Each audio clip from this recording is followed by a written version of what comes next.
কথা বলবো, নেতৃবৃন্দ বক্তব্য রাখবেন, বক্তব্য দেওয়ার সুযোগ নাই। দুটো পয়েন্ট, এক হচ্ছে আজকে এই যে আমাদের ভাইরা, পুলিশ ভাইরা যে আমাদের এখানে বাধা দিলেন, আটকালেন,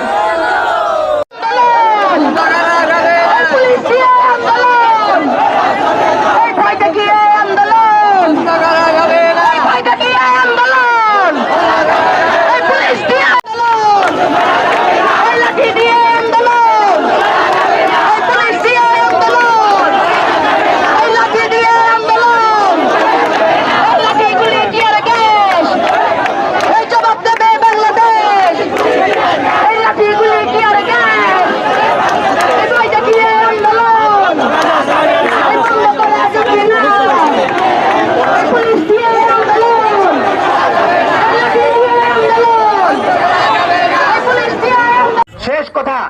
যারা এই দেশটাকে এই জায়গায় নিয়ে গেলেন